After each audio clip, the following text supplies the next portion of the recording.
안녕하세요. 김태환 원장입니다. 오늘은 콧볼 축소에 대해서 얘기할까 해요. 콧볼이 넓고 벌렁한 경우에는 전체적인 인상 자체가 약간 촌스러워지고 약간 단정치 못한 느낌이 있어서 환자분들 같은 경우 그런 콧볼을 줄여서 좀 더 단정하고 세련된 느낌을 만들려고 콧볼 축소를 고민하는 경우가 많아요. 콧볼 축소는 안쪽으로 절개하는 방법이랑 바깥쪽 절개하는 방법이 있어요. 제 경험상 안쪽 절개는 효과가 그렇게 확연하지 않기 때문에 수술 후 만족도가 떨어져요. 그래서 바깥쪽 절개를 해야지 좀 더 수술 후에 차이가 나고 모양적으로 변화된 모양을 확인할 수 있죠. 그런데 바깥쪽 절개는 바깥쪽으로 절개하다 보니까 외측에 흉터 부분이 생길 수 있게 절개선 부분에 대한 흉터가 생길 수가 있어요. 자, 그림에서 보게 되면 이 외측 절개, 기존의 외측 절개는 외측 절개선이 바깥쪽으로 많이 연장되기 때문에 바깥쪽에서 절개선이 확인될 수 있어요.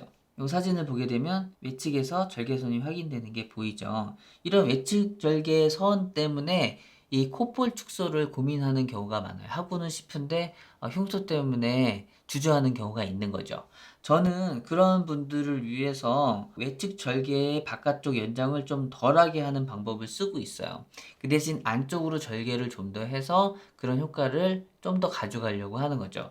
그 대신 환자분들한테 설명할 때 기존 콧볼 축소의 방법이 효과가 100이라고 한다면 제가 하는 수술 방법은 한 80 정도의 효과밖에는 안 된다라고 얘기해요. 80이라도 저는 외측 절개의 절개선이 안 보이는 80점이면 충분히 100점보다 낫다고 생각하거든요. 그래서 저는 이런 방법으로 수술을 하고 있고, 제 수술 방법을 통해서 수술하신 분들의 콧볼 모양을 봤었을 때 충분히 콧볼이 벌렁한 느낌이 줄어든 모양이 관찰이 되고 있고, 외측에서 볼 때 외측 절개선의 연장이 잘 보이지 않기 때문에 훨씬 더 수술 이후에 흉터 부분에 대한 고민을 덜 할 수 있죠. 환자분들 중에서 콧볼이 벌렁해서 큰데 콧볼 축소로 인한 흉터가 걱정되신다면 제가 하고 있는 최소 절개 방식의 콧볼 축소를 한번 고민해 보실 수 있다고 생각해요. 오늘은 콧볼 축소에 대해서 얘기했어요. 영상 시청하시면서 궁금한 점 생기시면 질문해 주시면 답변 드리도록 하겠습니다. 김태환 원장이었습니다.